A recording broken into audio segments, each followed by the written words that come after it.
बिस्मिल्लाहिर्रहमानिर्रहीम। अस्सलामुअलैकुम नाज़रीन। तमाम तारीफ़ ज़ात पाक की जिसने ये कायनात तख्लीक की, और दुरूद सलाम आखिर ज़मान नबी हज़रत मोहम्मद सल्लल्लाहु अलैहि वसल्लम की ज़ात पाक पर जिनकी वजह से ये कायनात तख्लीक की गई।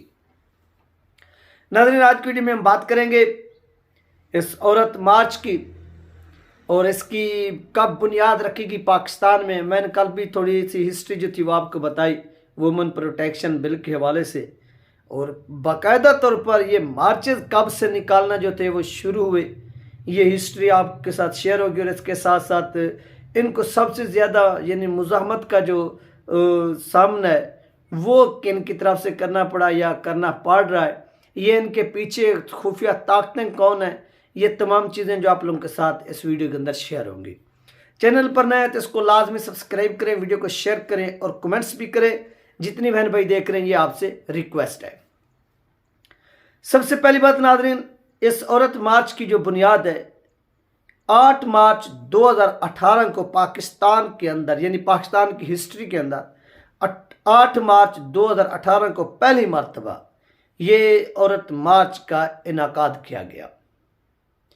यानी 8 मार्च 2018 को पाकिस्तान के अंदर इस औरत मार्च का बाकायदा इनाकाद किया गया, जिसमें वो सिटीज़ जहाँ पर ये मार्चेस निकाले गए हैदराबाद था, कराची था, फैसलाबाद था, इस्लामाबाद था, लाहौर था। सबसे पहले यहाँ पर जो थे वो मार्चेस निकाले गए। और उस वक्त इन मार्चेस का मकसद क्या था वो नाज़रीन ये था कि औरत को उसके जो बुनियादी हकूक़ हैं वो दिए जाए।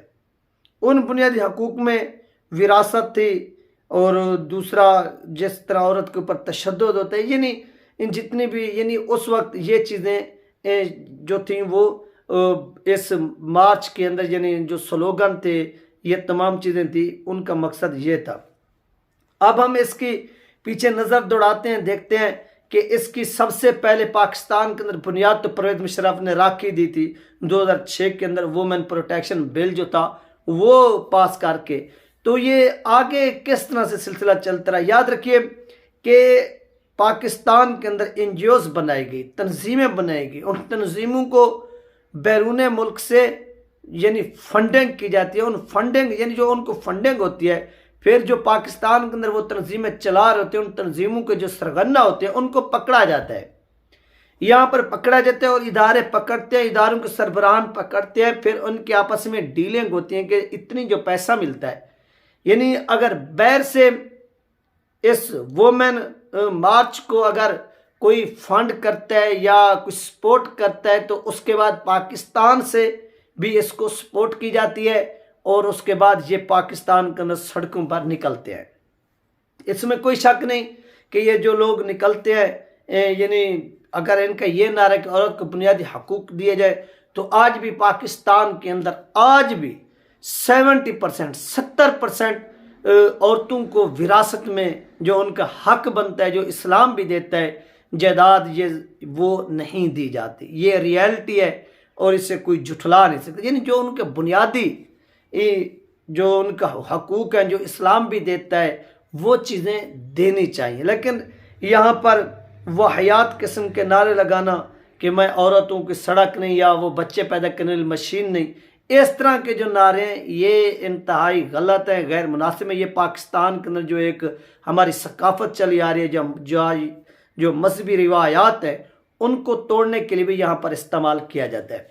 अब यहाँ पर जो वहाँ से फंडिंग होती है यूरोपीय यूनियन से, तो फिर जो पाकिस्तान के अंदर बैठे हुए इदारे हैं या इदारों के सरबराहान हैं वो इनको सपोर्ट करते हैं। फिर उधर से जो फंडिंग आती है ये फंडिंग डिवाइड होती है दो के दरमियान। दो कौन?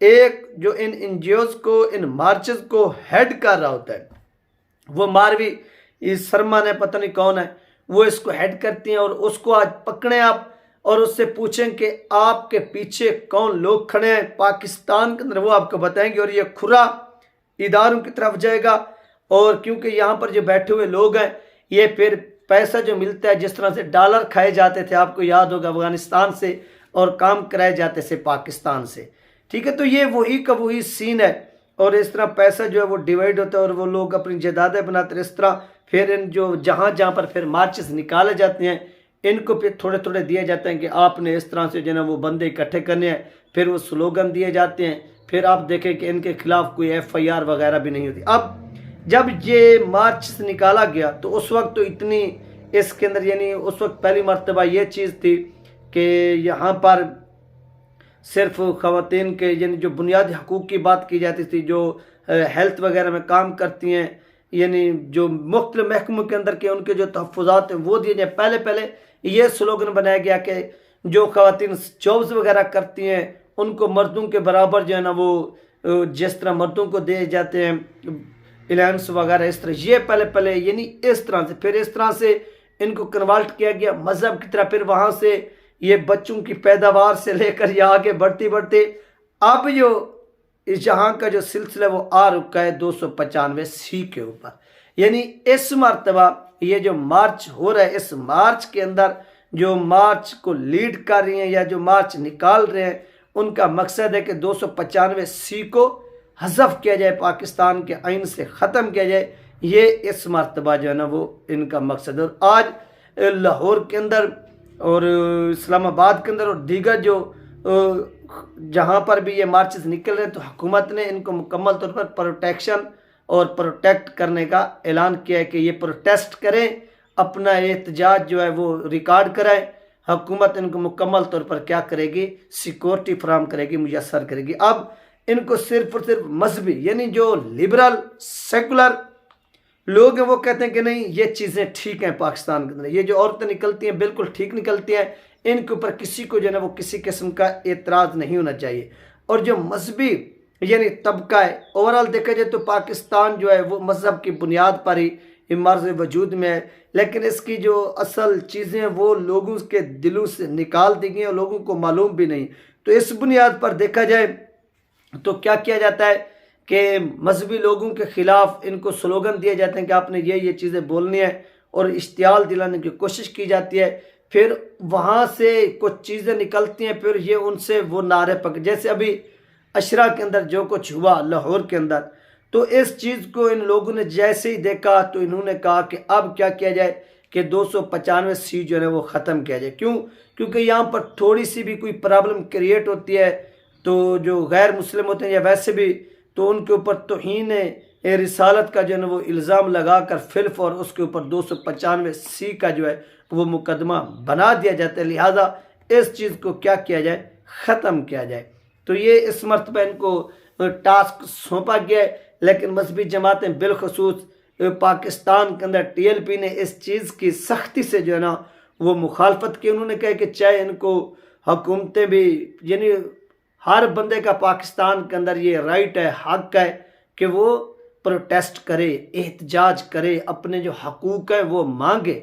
लेकिन हकूक़ मांगने का तरीका ये है कि आप इस्लामी रिवायात, सकाफ़त और अपने आइन और कानून को मद्देनज़र रखते हुए आप प्रोटेस्ट भी करें, आप अपने हकूक़ भी मांगें। जब आप आइन और कानून और इस्लामी रिवायात और सकाफ़त को क्रॉस करने की कोशिश करेंगे तो इसके ऊपर एक अवामी रद्द-ए-अमल भी आएगा और इसके साथ साथ जो कानून नाफिज करने वाले इदारे हैं वो भी हरकत में आएंगे और ये चीज़ें होंगी। फिर इन चीज़ों को बर्दाश्त भी करना पड़ेगा। लेकिन यहाँ पर यह होता है कि जब कोई इस तरह यानी औरत मार्च के अंदर ये बेहुदा किस्म के जब नारे लगाए जाएंगे या इस तरह से चीज़ें होंगी तो उसके ऊपर जो है ना किसी किस्म का कोई एक्शन नहीं होगा। उसकी वजह, उसकी रीज़न ये है कि इसको यूरोपीय यूनियन देख रहा होता है, कवर कर रहा होता है, फिर वो नाराज़ हो जाते हैं, जो प्रॉब्लम बनता है फिर यहाँ से गवर्नमेंट उनके खिलाफ एक्शन नहीं लेती और उनको आज़ादी देती है। बाकी ख़वातीन को जिस तरह विरासत में उसका हक बनता है वो हक देना चाहिए। ये इस्लाम भी उनको जब ये चीज़ दे रहा है तो पाकिस्तान में जब ये चीज़ें नहीं मिल रही तो ये किसका कसूर है? ये गवर्नमेंट का कसूर है कि गवर्नमेंट इसके ऊपर इम्प्लीमेंट कराए और करा के दिखाए। इसमें मज़हब को छेड़ना यानी वो मज़हब, वो दीन इस्लाम जो इनको सबसे पहले ये चीज़ दे रहे, यानी 1400 साल पहले हज़रत पाक सल्लल्लाहु अलैहि वसल्लम ने ये अपना औरतों के हकूक़ के हवाले से ये तमाम चीज़ें जो थी और कुरान में भी ये तमाम चीज़ें वाज़ेह तौर पर बयान कर दी गई हैं। तो आज फिर इस्लाम के ऊपर बातें कसना ये गलत है। आज भी आपको इस्लाम जिस तरह से हकूक़ देता है कोई मज़हब भी नहीं दे सकता। तो तो ये चीज़ें नाज़रीन जो इस वक्त हो रही है पाकिस्तान के अंदर, आज ये मार्च हो रहा है और इसका अख्ताम कब और कैसे होगा, क्या क्या आज चीज़ें होती हैं वो भी नाज़रीन आप लोगों के साथ आज शेयर होंगी। अपना ख्याल रखिएगा, मुझे दो में याद रखिएगा। मिलते हैं नेक्स्ट वीडियो में। अल्लाह हाफिज़।